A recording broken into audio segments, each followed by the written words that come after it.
मङ्गलं गौतमो गणी मङ्गलं कुन्दकुन्दार्यो जैनधर्मोऽस्तु मङ्गलम् सर्वमङ्गलमाङ्गल्यं सर्वकल्याणकारिकं विधानं सर्वणां जैनं जयतु शासनं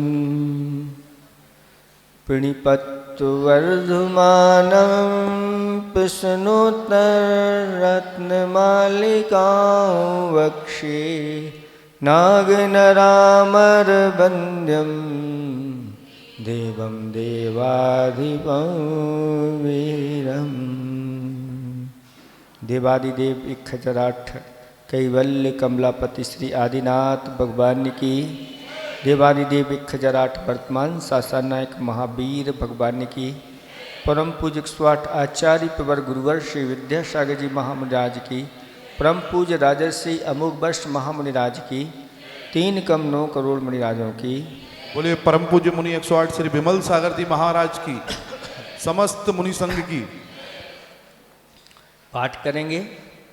कह खलु नालंक्रियते दृष्टा दृष्टार्थ साधन पटिया कंठस्थितया विमला विष्णुत्तरत्नमालिकया भगवन् किमुपादेयं गुरुवचनं हेयमपि च किमकार्यं को गुरुरधिगतत्वा सत्तहिताभ्युद्यतः सततं त्वरितं किं कर्तव्यं विदुषा संसारसन्ततेच्छेदा किं मोक्षतरोर्बीजं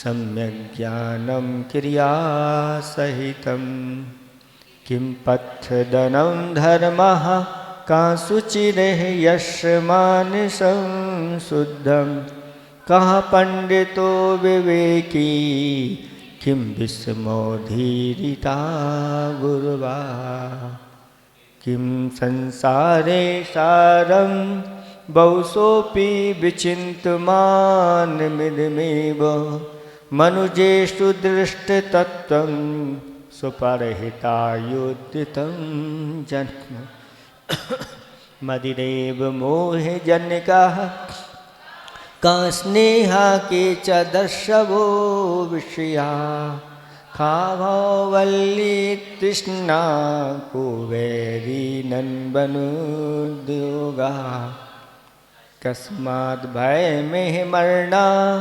धन्धादपि को विशेषते रागी कहाँ सूरो यो लग्ना लोचन बाणैर्न च विथितः पातुं कर्णाञ्जलिभिः किममृतमिव बुध्यते सदुपदेशा किं गुरुताया मूलं यदि तदप्रार्थनं नाम किं गहनं स्त्रीचरितं कश्चतुरो यो न खण्डितस्तेने किं दारिद्र्यमसन्तोषीव किं लाघवं याञ्चा किं जीवितमनवद्यं किं जाड्यं पाटवेप्यनभ्यासा को जागर्ति विवेकी का निद्रा मूढ़ता जंतो नलिनी दलगत जललौ तरलं किं यौवनं धन्मथायुः केशसधर कर निकरा दुकारिणः सज्जना एव को नरकः परवस्ता किं सौख्यं सर्वसङ्गविरतिर्यः किं सत्यं भूतहितं किं प्रेयः प्राणिनामसुवः। बस इतना ही हुआ है। धर्म स्नेही भव्यात्माओं, 13वें नंबर का यह छंद चल रहा है, जिसमें पहला प्रश्न पूछा गया कि नरकः कः, नरक क्या है? तो उत्तर दिया गया कि परवस्था, पराधीनता नरक है। कहीं भी रहो, अगर पराधीन रहोगे तो स्वर्ग में भी नरक जैसा लगेगा। सुन रहे हैं? जैसे अब पराधीन हैं, वहाँ पे कुछ देव हो जाते हैं ऊपर जाके, वो पराधीन ही रहना पड़ता उन्हें। ये करो, वो करो, घोड़ा बनो, हाथी बनो, आदि आदि, इस प्रकार से पराधीन है। तो पराधीन होने के कारण से उनको भी अंदर से ना मानसिक दुख बना रहता है। इसलिए आचार्य भगवंत यहाँ बहुत अच्छा उपदेश दे रहे हैं कि हमें स्वाधीन होना है। अनादिकाल से हम इन कर्मों के द्वारा पराधीन हैं और हम उसके लिए कुछ सोच नहीं रहे हैं। हमारा कोई बंधु अगर जेल में चला जाता है अथवा हम कोई स्वयं जेल में चले जाएं तो अंदर से कैसे आकुलता रहती है, कब इस जेल से छूटूं, कब इस जेल से छूटूं। तोता पिंजरे में बंद हो जाता है तो बार बार बाहर की ओर ही देखता रहता है। ऐसे ही सम्यक दृष्टि जीव जो होते हैं वह निरंतर इस प्रकार की भावना करते रहते हैं, कब इन कर्मों से भगवान मैं जल्दी से जल्दी छूटूं और मुझे ऐसी शक्ति प्रदान करो मैं जल्दी से जल्दी इन कर्मों का नाश कर सकूं।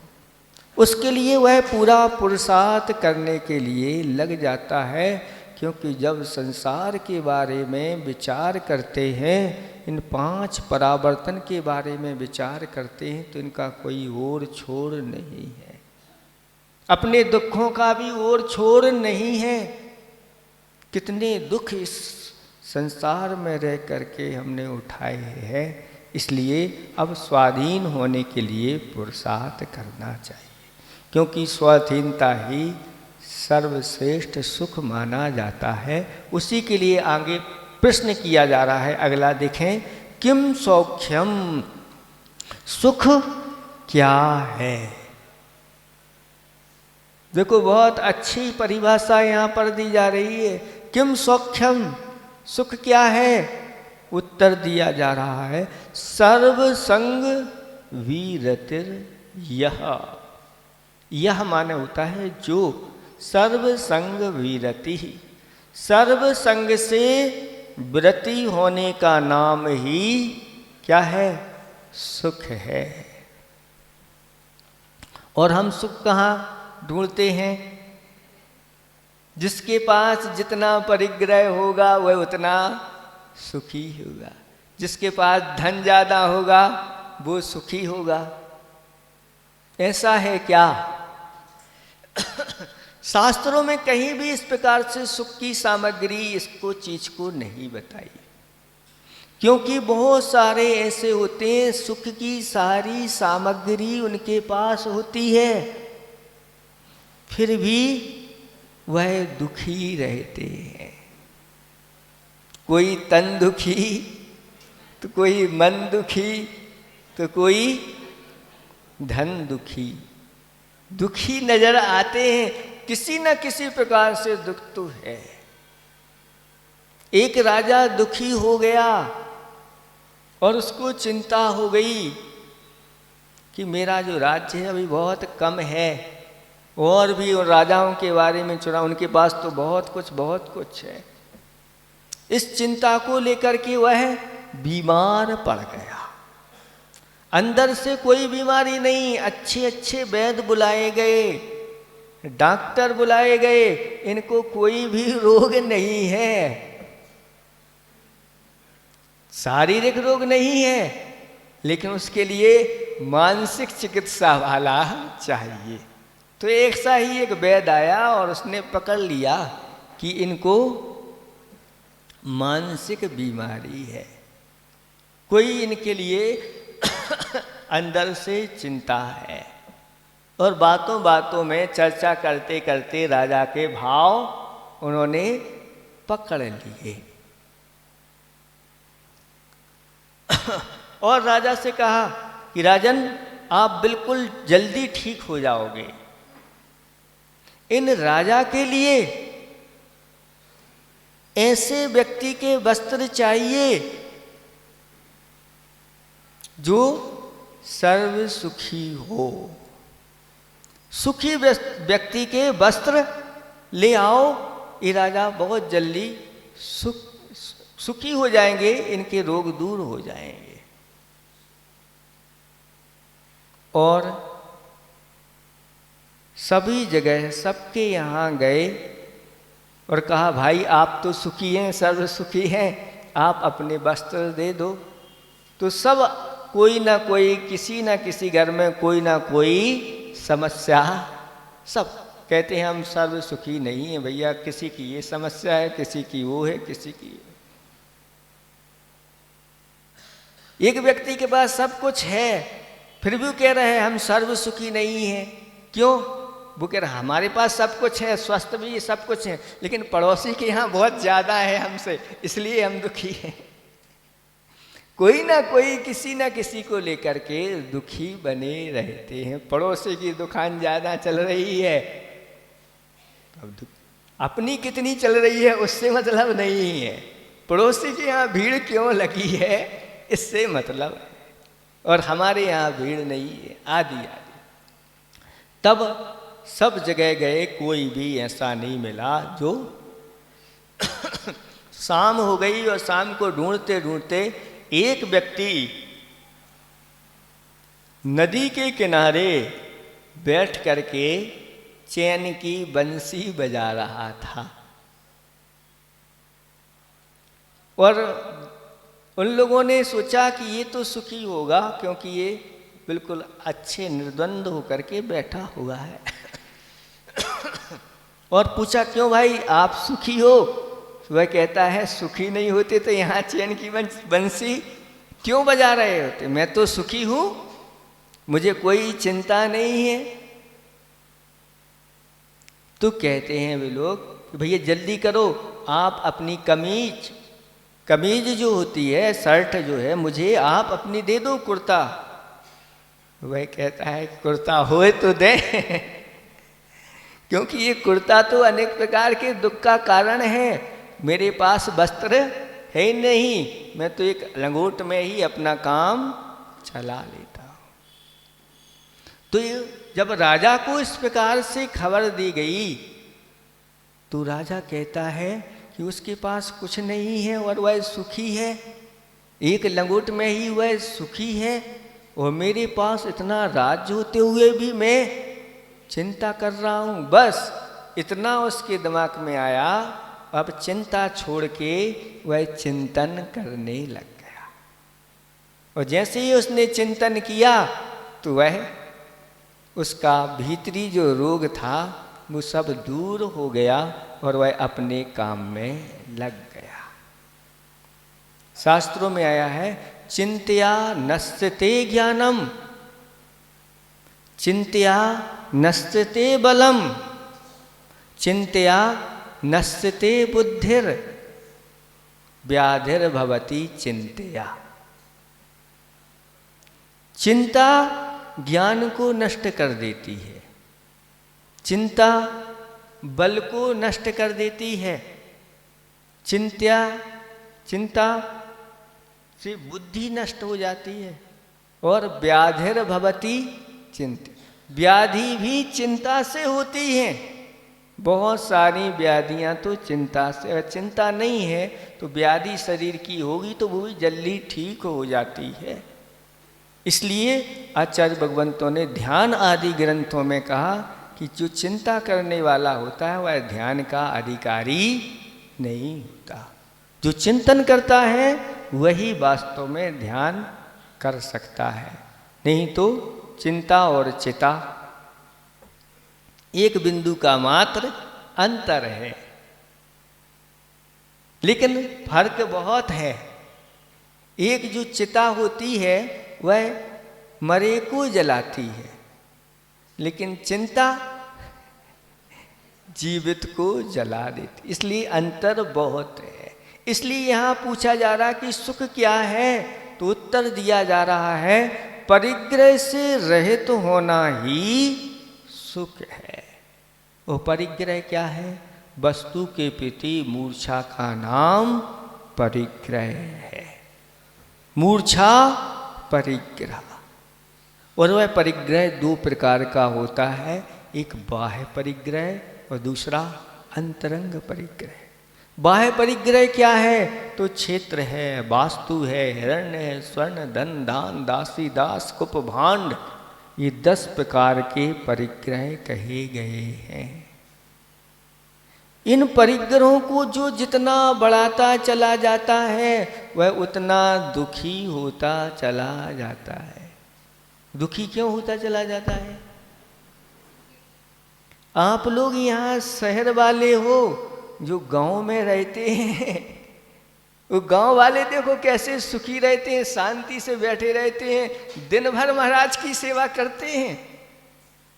और इधर तो आप प्रवचन सुने और कहाँ महाराज दिन भर दुकानदारी आदि सब देखना पड़ती है। फिर पता नहीं रहता आप कहाँ रहते हैं। लेकिन गांव के लोग फ्री हैं, खेती किसानी आदि होती है, हो गई बस, सुबह भी फ्री, दोपहर में भी और शाम को भी, जब आप बुला लो हम तैयार हैं। क्योंकि उनका ज़्यादा परिग्रह, ज़्यादा व्यवहार। और आपकी जैसे ही एक दुकान हुई नहीं कि बस दूसरी की तैयारी हो जाती है, और दूसरी हुई नहीं तो तीसरी की तैयारी हो जाती। कितनी दुकानें हैं, जितनी होती चली जाएं उतनी ही बढ़ाते चले जाते हैं।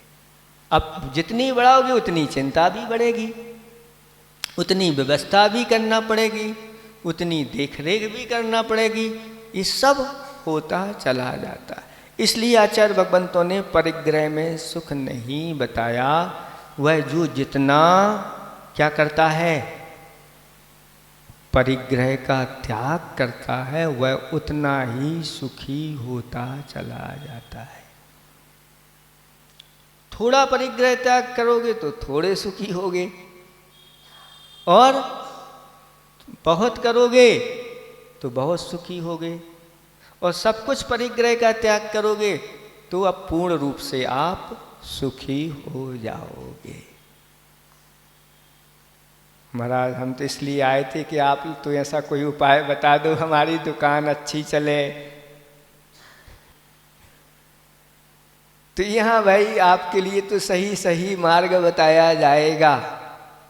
आपको भटकाने वाले जो है ना वो नहीं, ये गुरु महाराज तो सच्चे महाराज हैं, ये तो सही सही बताएंगे कि दुनिया में आप कितना भी जोड़ लो आप सुखी नहीं हो पाओगे, आपको सुख शांति नहीं मिलने वाली। क्यों नहीं मिलने वाली? क्योंकि आपके पास कितना है, जिनके पास अरबों खरबों की संपदा है उनसे थोड़ी सी बात करके देख लो तो समझ में आ जाएगा। तो ये तो है, शास्त्रों में तो चक्रवर्ती की संपदा बताई गई है जो आज यहाँ किसी के पास आपको नहीं मिलेगी। ढूंढते रहो, इतनी संपदा उनकी होती है। लेकिन चक्रवर्ती भी कहता है कि भाई इसमें तो अनेक विकल्प जाल हैं, इन विकल्प जालों से बचना है। तो चक्रवर्ती भी उन सबको छोड़ देता है और वह विचार करता है अगर मैंने इसको नहीं छोड़ा, इसका संकल्प आदि परिमाण आदि नहीं किया तो मेरी दशा यही होगी कि मैं नरकों में पहुंच जाऊंगा। इसलिए वह चक्रवर्ती सावधान रहता है। चक्रवर्ती के वैभव पर भी बैठ करके वह डरता है संसार से, भोगों से, और शरीर आदि अनासक्त नहीं होता। सम्यक दृष्टि है तो कब ये छूटे, जल्दी से जल्दी मैं छोड़ करके जाऊं। इसलिए आचार्य भगवंत कहते हैं कि सुख क्या है तो सर्व संग विरति ही, सर्व परिग्रह से विरति होना चाहिए। चाहिए। और जो पूर्ण परिग्रह के त्यागी होते हैं वह मुनिराज होते हैं। बाह्य परिग्रह तो त्याग कर दिया, लेकिन अंतरंग परिग्रह का भी त्याग होना चाहिए। तो यथायोग अंतरंग परिग्रह के त्यागी भी होते हैं। मिथ्यात के त्यागी तो होते ही हैं, बिना उसके तो होता ही नहीं, लेकिन कसायों के भी त्यागी होते हैं। यथायोग 3 कसायों का तो त्याग ही रहता है। संजलन कसाय भी यथायोग उसको भी मंद बना करके चलने का प्रयास करते हैं। तो अंतरंग परिग्रह बताए हैं मिथ्यात, 9 कसाय और 4 कसाय। 4 और 9 13 और मिथ्यात 14। तो मिथ्यात का तो त्याग हो जाता है और कसायों का भी त्याग यथायोग्य हो जाता है। 9 कसायों का भी वह यथायोग्य उनको कम करके त्याग नहीं कर सकते, क्योंकि ये चलते हैं।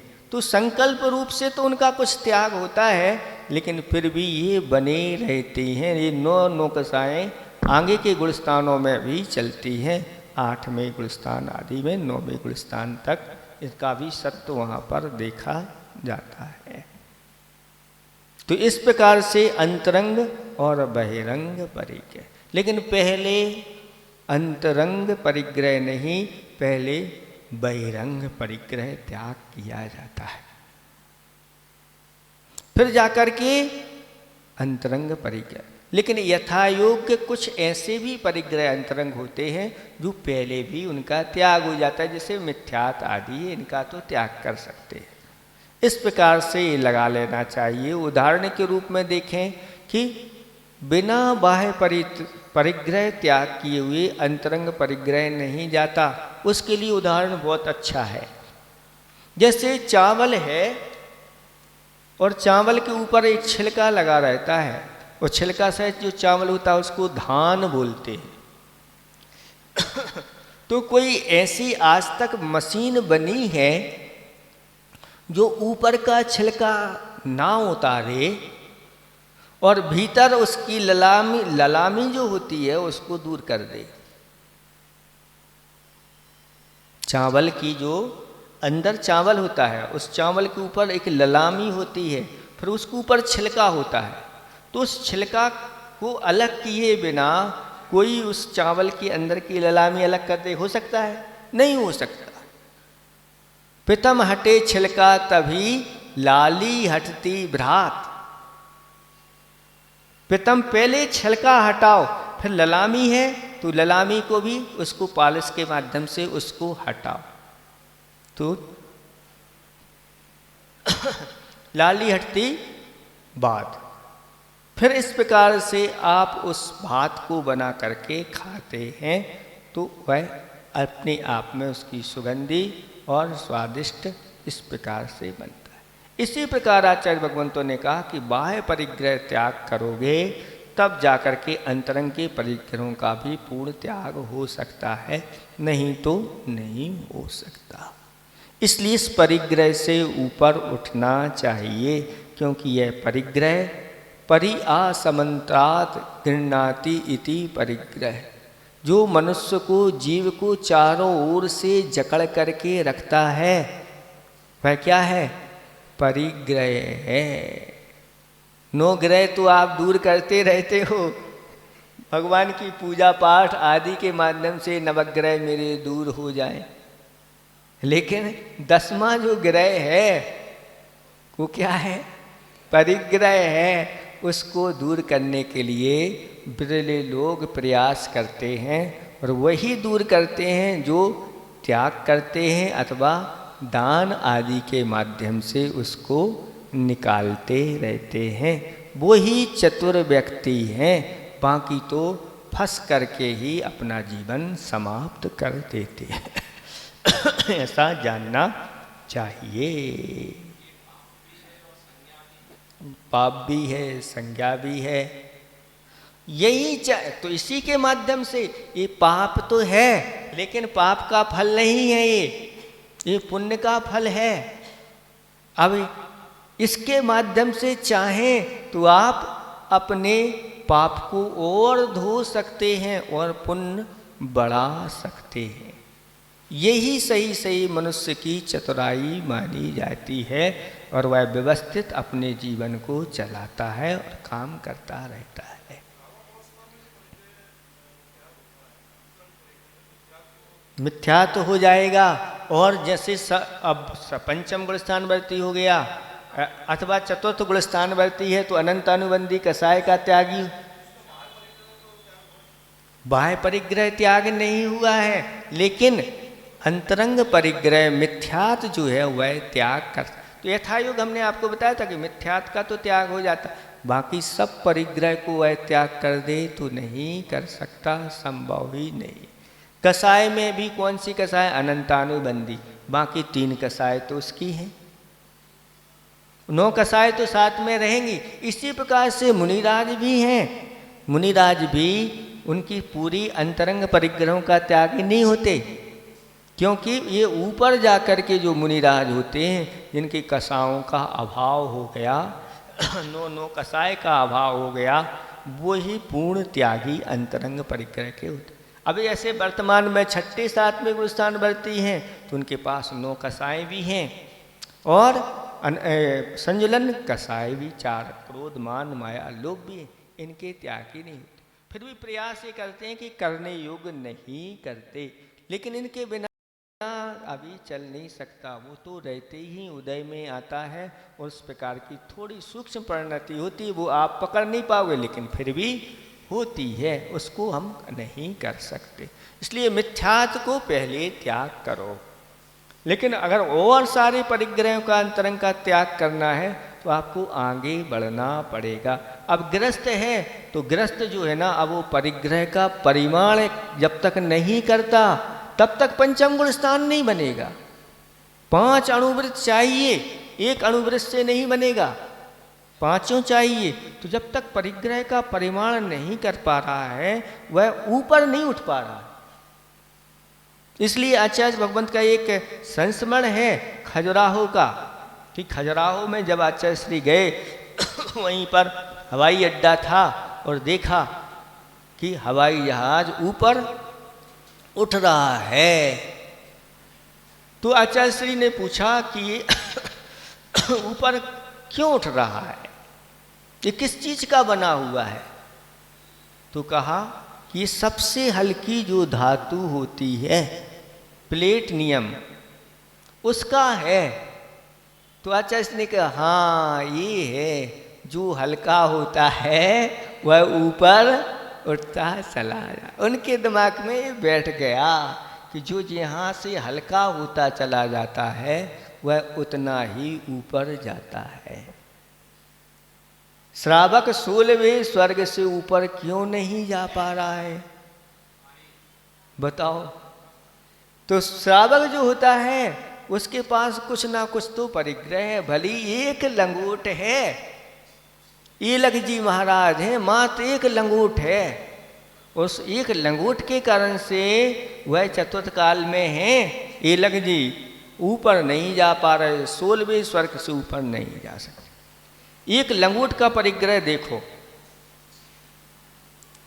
उस ऊपर जाने के लिए तो बाहर से पूरा त्यागी चाहिए है। भीतर से अगर नहीं भी त्याग है, देखो आपको बताते उत्तर देते। पहले गुणस्थानवर्ती मुनिराज हैं, 9वें गिरिवेक तक जाना है तो बाहर के तो पूर्ण त्यागी होना चाहिए, भीतर से एक भी अंतरंग परिग्रह त्यागी नहीं, तो भी वह वहाँ 9वें गिरिवेक में जा रहे हैं।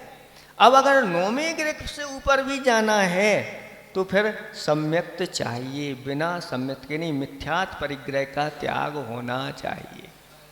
हाँ, अंतरंग का भी होना चाहिए। और ऊपर उठते चले जाते हैं तो श्रेणी आदि में इस प्रकार से मरण को प्राप्त होते हैं तो वह सर्वार्थ सिद्धि में चले जाते। अगर मोक्ष जाना है तो फिर सभी प्रकार का परिग्रह त्याग होता है। यहाँ तक कि कर्म भी एक परिग्रह का रूप है। जब हम लोग प्रतिक्रमण करते हैं तो इस कर्मों को भी परिग्रह बताया गया है। इस संबंधी भी कर्म के उदय में जो भी दोष लगे हों वो भी मिथ्या होवे। ऐसा बारीकी से हम लोगों का प्रतिक्रमण होता है। कर्म संबंधी भी उदय में जो इस प्रकार से हैं वो भी उस तत्संबंधी वो भी दोष।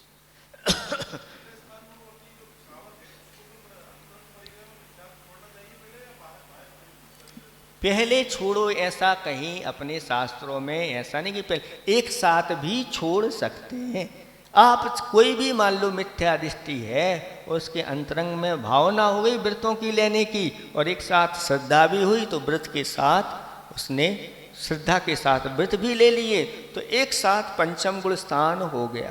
पहले कोई ऐसा नियम नहीं कि पहले मिथ्या छोड़ो, अब मिथ्या छोड़ने में ही पूरा जीवन निकल जाए और मिथ्या छूट ही नहीं रहा तो महाराज हम आगे के व्रत कैसे लें। तो आपको इस कई बार उदाहरण दे चुके हैं कि ऐसे भी जीव हैं जिन्होंने मिथ्यात के साथ में भी व्रत अंगीकार किए और वह पार हो गए। नहीं तो मिथ्या दृष्टि बने रहो तो अंदर मिथ्यात है कि सम्यक्त है, कौन बताने वाला है वर्तमान में बताओ। अंतरंग में आपके हमारे सम्यक दर्शन उत्पन्न हुआ है कि नहीं आप बताओ। अगर आप बता देते हैं तो फिर आप अवधि ज्ञानी हो गए, मने पर्याय ज्ञानी हो गए या केवल ज्ञानी हो गए। कुछ लोग कहते हैं सर्वज्ञ की जब सिद्धि चलती है तो वाद विवाद संवाद आदि होते हैं तो वह कहता है कि नहीं सर्वज्ञ होते ही नहीं, सर्वज्ञ नहीं होते। आपने कैसे जाना यहाँ नहीं होते कि कहीं नहीं होते? वह कह रहा है कहीं भी नहीं होते, कहीं भी नहीं होते। आपने ये जान लिया सर्वज्ञ नहीं होते तो आप ही तो सर्वज्ञ हैं, आप ही सर्वज्ञ हो गए। तो आप ही अपने वचनों के द्वारा बाधित हो गए। क्योंकि जो जान लेता कि दुनिया में कोई सर्वज्ञ नहीं, उससे बड़ा सर्वज्ञ और कौन हो सकता है? स्वयं बाधित अपने द्वारा हो जाते हैं। इस प्रकार से सम्यक दर्शन के लिए भी आचार्य भगवंतों ने कहा सम्यक दर्शन प्राप्त करो। साथ साथ में इस सम्यक दर्शन के साथ साथ इतना ही नहीं कि सम्यक दर्शन ही बना के रखो, ऐसा किसी ने नहीं कहा। सम्यक दर्शन के साथ साथ आगे अणुव्रत आदि धारण करो, शक्ति हो तो महाव्रत भी धारण करो जिनके माध्यम से हम अपनी कर्मों की निद्रा कर सकें। बाहर में तो कम से कम आपका व्यवहार सम्यक्त तो दिखना चाहिए। व्यवहार सम्यक्त है, हम इस व्यवहार सम्यक्त के द्वारा ही हम अंदाज लगा लेंगे कि आप भीतर से भी सम्यक दृष्टि हैं। लेकिन अगर बाहर में व्यवहार में आपके सम्यक्त के योग्य लक्षण नहीं दिख रहे हैं तो भीतर में आपके नहीं है, इस प्रकार से हम कह देंगे।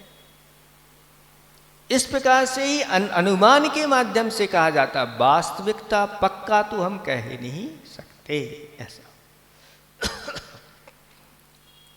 तो यहाँ पर क्या कहा जा रहा है कि जो सर्व प्रकार के परिग्रह से रहित हो जाता है वही वास्तव में सुख है और उस सुख के लिए प्रयत्न करना चाहिए। दुनिया में जो इकट्ठा कर रहे हो इसके ओर मत भागो। कहा है कि संसार में कुछ भी एकत्र कर लो, अंत में तुम जैसे आए थे वैसे ही आपको जाना। खाली हाथ आए थे और खाली हाथ ही आपको जाना है। जब जाना ही है खाली हाथ तो फिर इस प्रकार से जोड़ने का क्या अर्थ है? तो कुछ ना कुछ तो इसका अर्थ होता है। अर्थ मतलब प्रयोजन होता है। उस प्रयोजन के लिए ही वह अपने कार्य करता है, जोड़ता है, लेकिन सावधान होकर के जोड़ता है और समय पर उसको छोड़ भी देता है।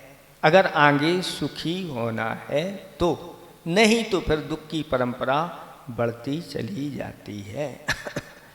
देखो किसी ने कहा है पहले धन खर्च करने में तन खराब करते हैं।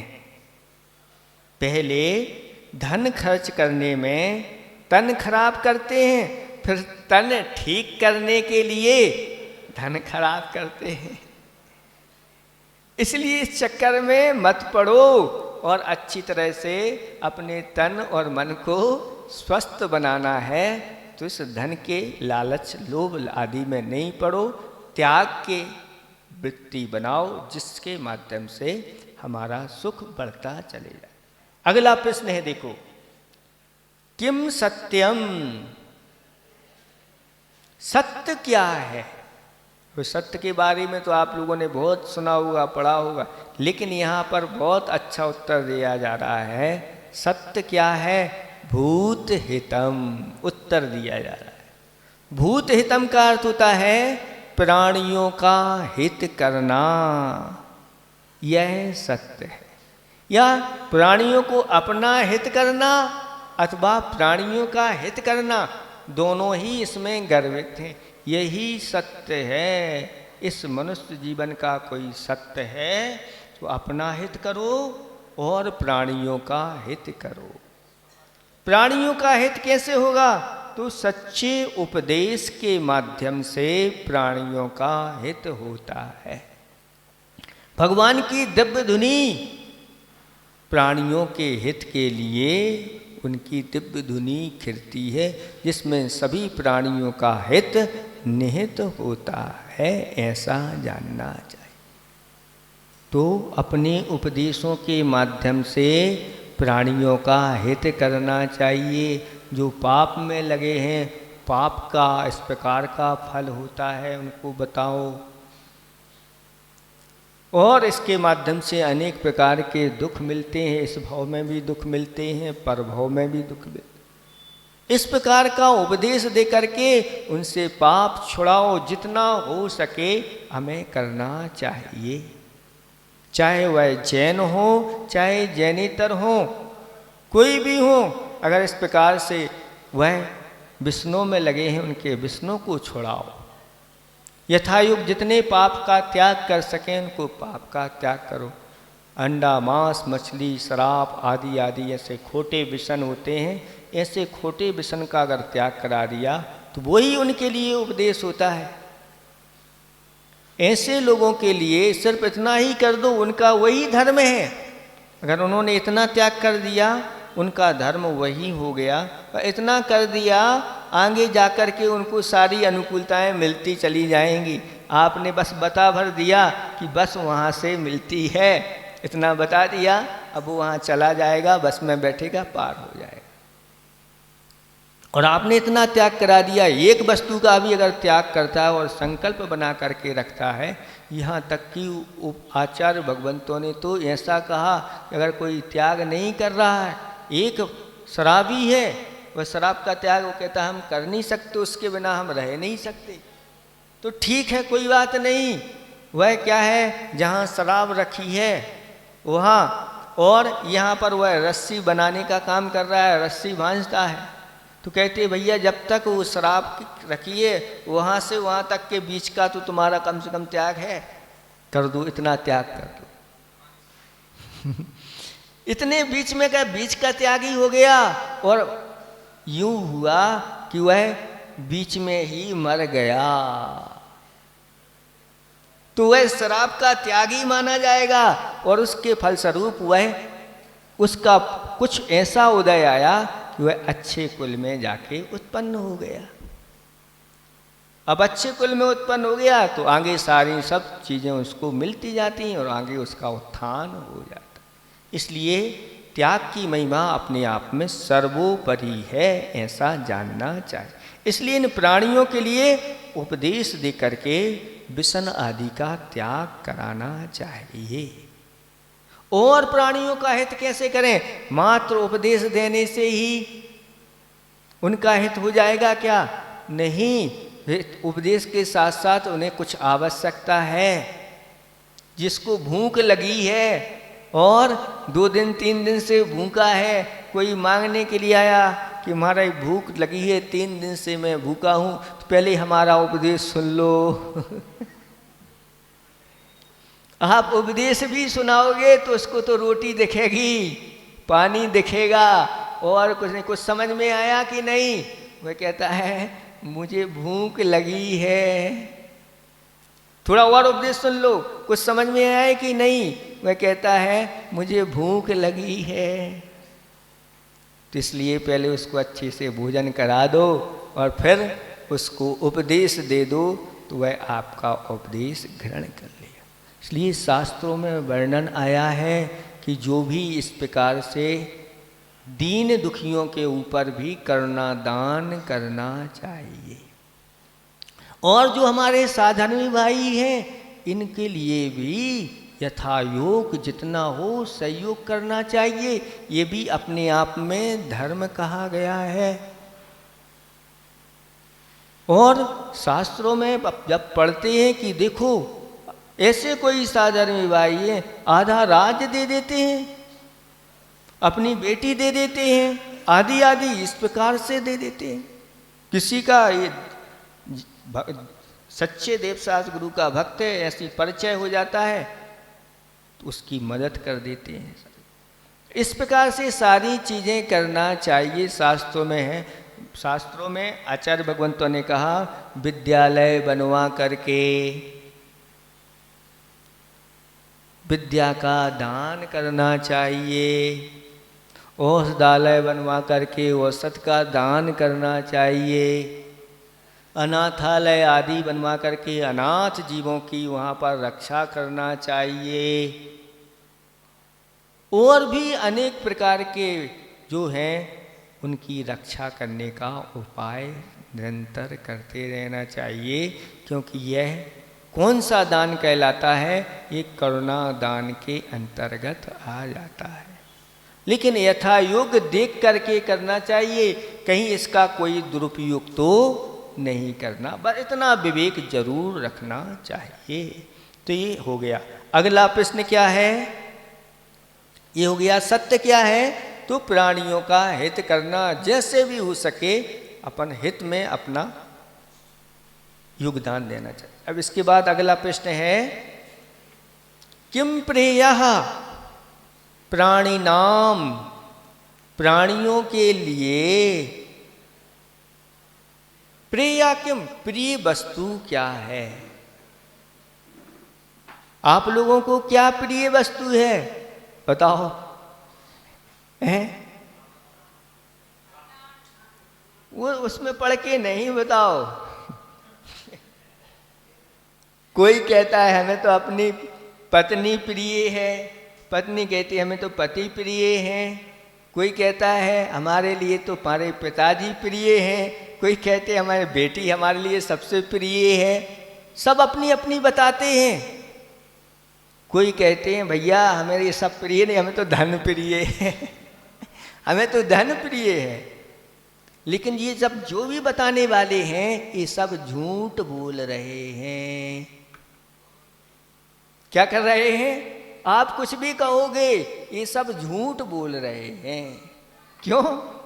क्योंकि यहाँ उत्तर दिया जा रहा है प्राणिनाम अस्वाहा, प्राणियों के लिए अपने प्राण प्रिय हैं। क्योंकि प्राण क्यों प्रिय हैं? क्योंकि जब परीक्षा होती है तो सब छूट जाता है। यहाँ तक कि आपके पास जो मोबाइल है जब ये तब तक प्रिय है जब तक प्राण संकट में नहीं आए, लेकिन अगर संकट में प्राण आ गए तो इनका कोई फिर महत्व नहीं होता। प्राण बचाने के लिए ही व्यक्ति पुरुषार्थ करता है। घर में अगर आग लग गई है तो प्रयास ये करता है कि जो कीमती वस्तु है उसको पहले बचा लिया जाए। लेकिन उस कीमती बचाने में अगर अपने प्राण चले गए तो वह सोचता है इसको भी छोड़ो और यहाँ से निकलो, सबसे पहले तो मुझे अपने प्राण बचाना है। तो उस समय परीक्षा हो जाती है कि ये व्यक्ति देखो। और बहुत सारे ऐसे दृष्टांत भी दिए, आदि पुराण में ऐसा आता है। एक राजा, उसको अपना बच्चा जो है ना बेटा बहुत प्रिय था, इतना प्रिय था कि वह कभी गोद से नहीं उतारता था और राज सिंहासन पर भी उसको अपने गोद में बैठाकर कहीं जाएगा तो उसको लेकर के जाएगा।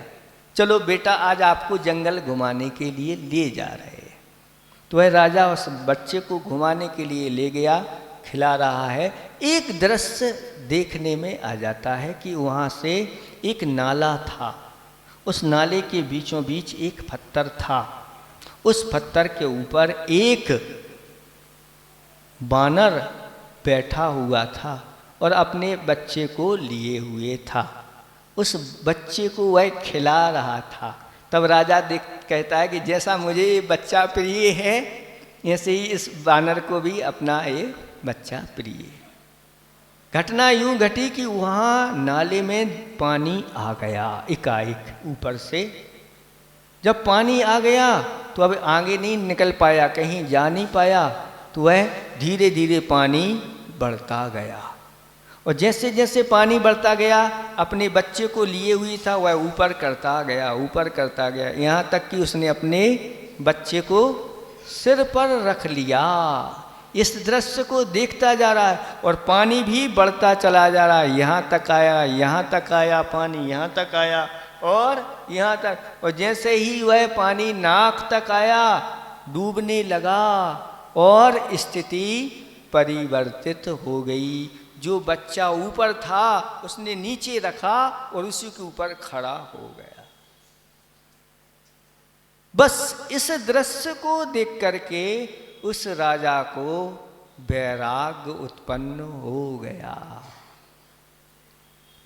और वह समझ गया कि ये सब झूठा नाटक है। वास्तव में सबको अपने अपने प्राण, जब अपने अपने प्राणों की बारी आती है तो देख लो कोरोना में देख लो, सबको बता दिया कि सबको अपने अपने प्राण प्रिय हैं। अपने सगी संबंधों के पास भी जाने के लिए लोग तैयार नहीं है।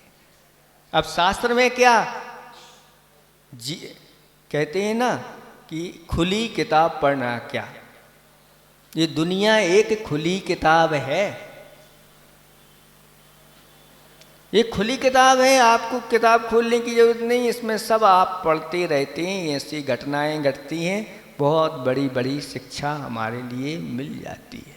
इसलिए अब कुछ भी नहीं कहना। आप कोई भी पूछे कि आपको सबसे प्रिय क्या है, तो प्राण हैं।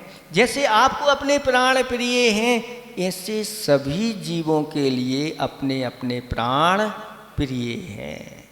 इसलिए उन प्राणियों की रक्षा करना चाहिए।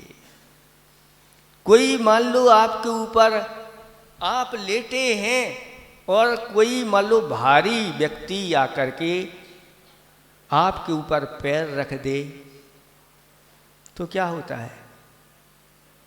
हाथी मान लो पैर रख दे आपके ऊपर, तो अरे हाथी क्या, कोई मनुष्य ही है, थोड़े से पांव पर, थोड़ी उंगली पर किसी का पैर पड़ जाता है तो कैसा चटका लगता है, आप बताओ। तो फिर स्थिति यही है। आचार्य भगवंत कहते हैं कि चींटी होती है नीचे, और अगर आपका पैर पड़ गया तो हाथी से भी भारी पैर होता है और उसके प्राण ही पखेरु उड़ जाते हैं। इसलिए कहा कि नीचे देख करके चलो, अपने द्वारा किसी जीव का घात ना हो। तो वास्तव में आपके अंदर वह धर्म अब प्रकट हो गया है, आपके अंदर दया है, आप दयालु हैं। और इस प्रकार से अगर आप करने लगे तो बहुत जल्दी आप संसार से पार हो जाएंगे।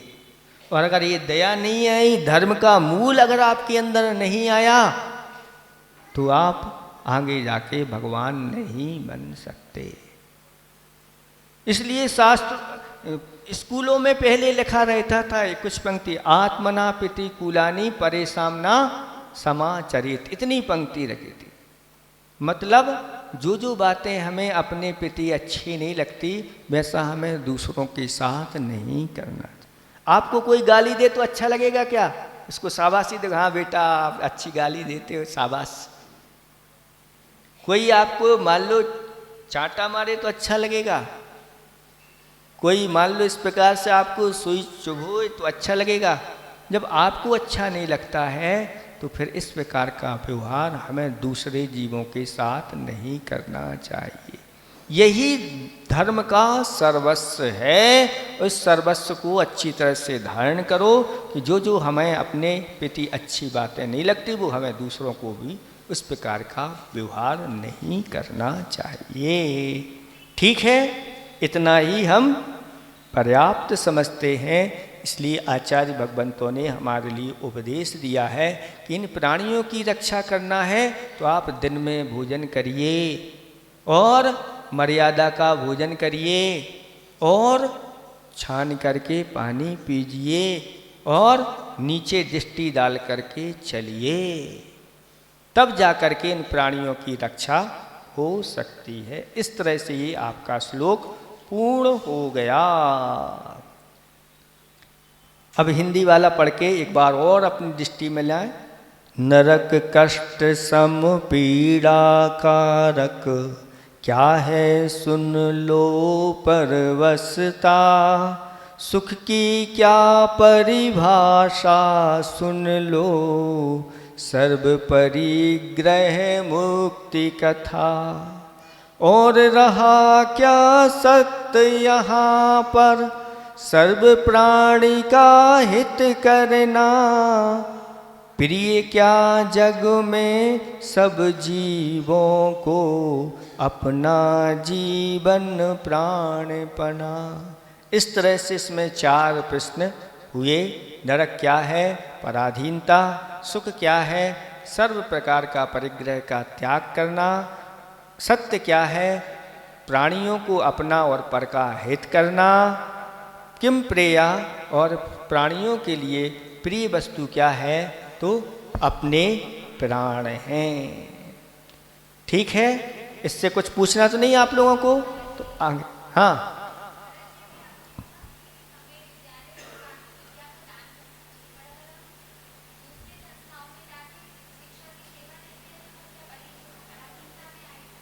हाँ देखो, इनका एक प्रश्न हो गया, क्योंकि है ना, इनका ये कहना है कि अगर हम विद्यालय में जाकर के शिक्षा देते हैं तो क्या वह पराधीनता के अंतर्गत आएगा? पराधीनता तो कहलाएगी, क्योंकि आप वेतन के माध्यम से काम कर रहे हैं, इसलिए पराधीन है। और आपसे ऊपर जो बैठा हुआ है वह निम्न कुल का है और आप उच्च कुल के हैं, तो आपको जी हजूरी करना पड़ेगी, आदि आदि सारे जी। हाँ, पहले जो गुरु होते थे वो वास्तव में गुरु रहते थे और बड़े बड़े राजा महाराजा भी उनको गुरु मान करके इस बालक को आपको शिक्षा देना है। और वे ये नहीं कहते थे कि मुझे बदले में ये देना, नहीं। फिर राजा स्वयं प्रसन्न हो करके और इस प्रकार से बहुत सारी उनकी सब सुविधाएं जुटा देता था। विद्या का दान अगर आपने परोपकार के लिए करना है तो आप परोपकार के लिए करिए। लेकिन आजकल परोपकार की भावना रही नहीं। बहुत सारी जो विद्याएं, जो भी विद्यालय हैं, ये सब अर्थकरी विद्या हो रही है। तो अर्थकरी विद्या नहीं, आप परमार्थकरी विद्या दीजिए और उसको ही विद्या दीजिए जो विद्या के योग्य हो। ऐसे व्यक्ति को भी ये विद्या दी जा रही है, उसका वह क्या सदुपयोग कर रहा है आप देख लीजिए। इसलिए एकलव्य को विद्या नहीं दी थी, किन्ने? द्रोणाचार्य। उच्च कुल वालों के लिए इस प्रकार की विद्या दी गई थी, क्योंकि वह जानते थे कि वह इसका दुरुपयोग करे। यद्यपि उसने गुरु उनको बना लिया और उस विद्या को भी बिना गुरु के, गुरु की प्रतिमा बना करके ही हासिल कर लिया, लेकिन सदुपयोग क्या कर रहा था पता है? जंगल में पशुओं को सताता था। वह विद्या शब्द वेदी बाण पशुओं के मुख को छेद दिया, ये कर दिया दुख देने के लिए। लेकिन उच्च कुलों का बालों की विद्या तो दूसरों की रक्षा करने के लिए ये विद्या होती है। इसमें बहुत सारी दूर की सोच रखना चाहिए। यद्यपि शिक्षक के लिए गुरु कहा गया है, तो गुरु के रूप में आप अगर कहीं जाते हैं तो वह गुरु माने जाते। लेकिन अगर वेतन आदि के माध्यम से काम कर रहे हो तो फिर गुरु तो हो, लेकिन सही सही गुरु लौकिक का अर्थ करे गुरु हो जाती है, ऐसी बात हो जाती है। इसलिए सोच विचार करके, इसलिए मना तो नहीं है पूर्ण रूप से, क्योंकि वह गुरु पद है, लौकिक गुरु भी है, लेकिन लोभ लालच में आकर के उसको नहीं देना। उसके माध्यम से विचार करें कि हाँ, इसके माध्यम से हम शिक्षा भी देंगे और शिक्षा के साथ साथ इनमें संस्कार भी देंगे। और आप अगर कहीं पढ़ाने जाते हैं, उन बच्चों को पढ़ाने के साथ साथ अगर उनको हम खोटी आदतों का त्याग कराते हैं तो आपका वह पढ़ाना भी कहीं कथनचित सार्थक है। अगर वह अंडा मांस मछली आदि का सेवन करने का त्याग कर देता है और भी खोटी वस्तुओं का त्याग कर देता है तो मान, लेकिन सिर्फ इसके लिए ही नहीं करना। ठीक है, एक बार करते हैं। किम दान मना कांक्षम, किम दान मना कांक्षम, किम मित्रम यन निवर्तयति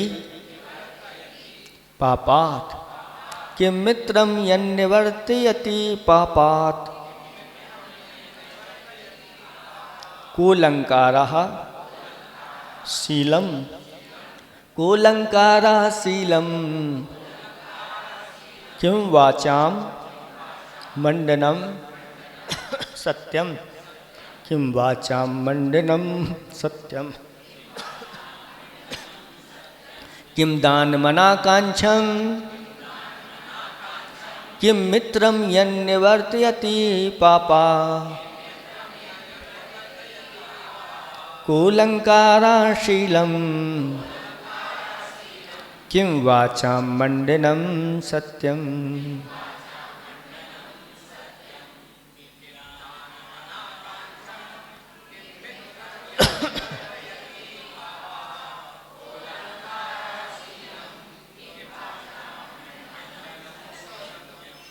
बन गया।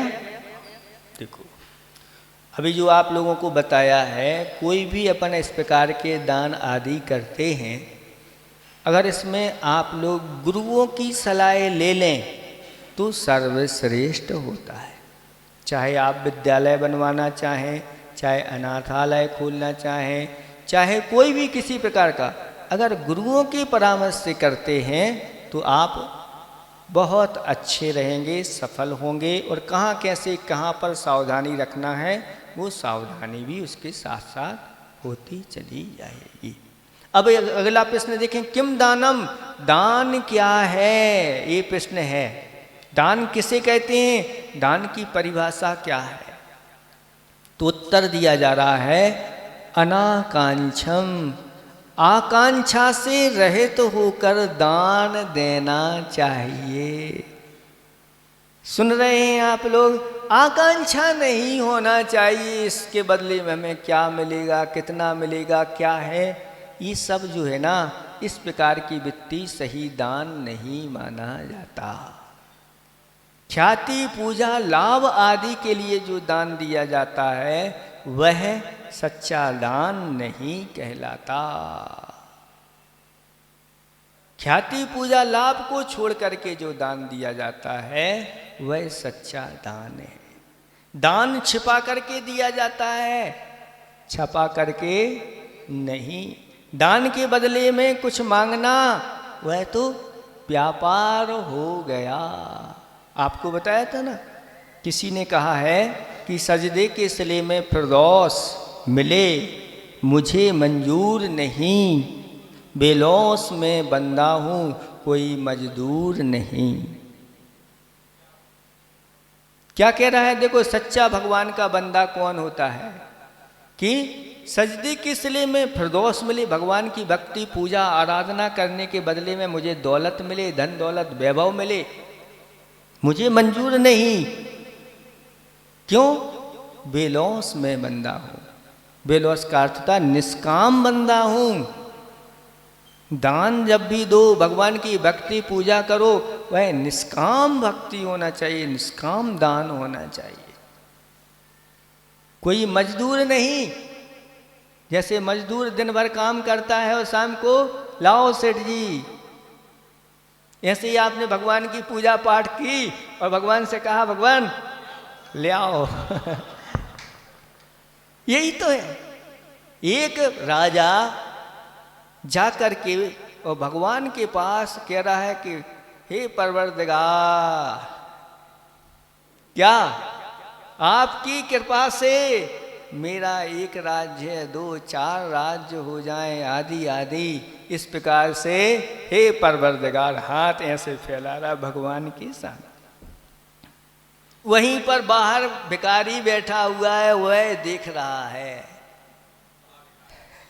अब क्या हुआ, राजा जैसे ही बाहर आए और अपने जेब से निकाल करके भिखारी को कुछ देने लगे, तो कहता है नहीं, मैं नहीं लूंगा, क्योंकि हमारी जाति में ऐसा नहीं होता। भिखारी, कोई भिखारी से कुछ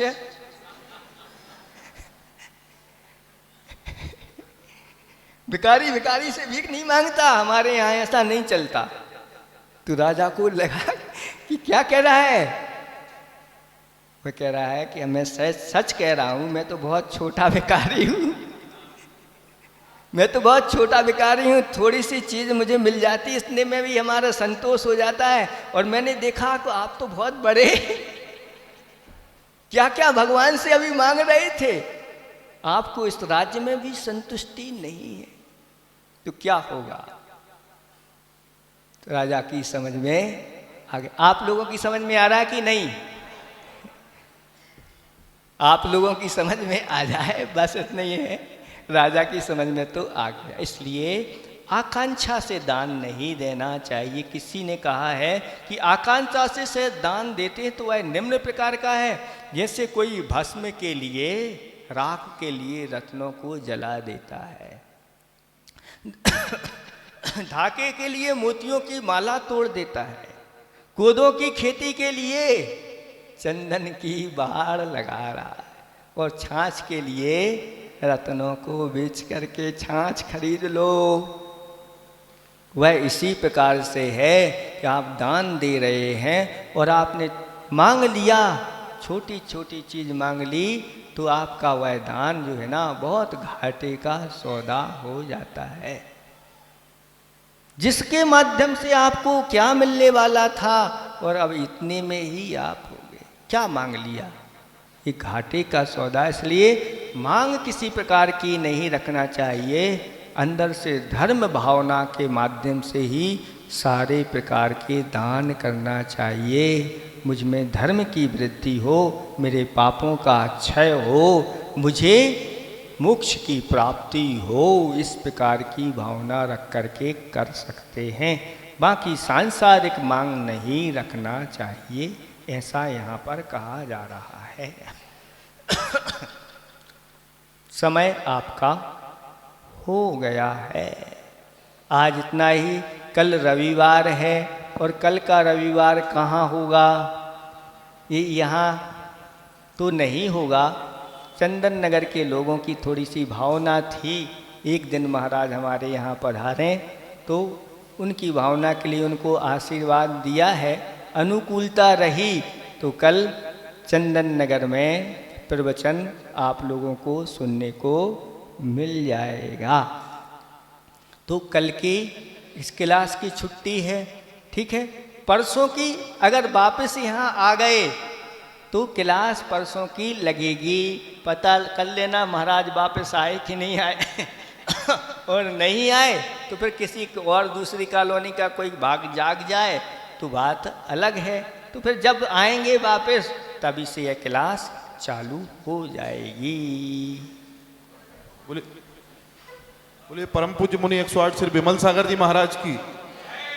धर्म स्नेही बंधुओं, अभी आप और हमने राजऋषि मुनिराज के द्वारा रचित प्रश्नोत्तर रत्नमालिका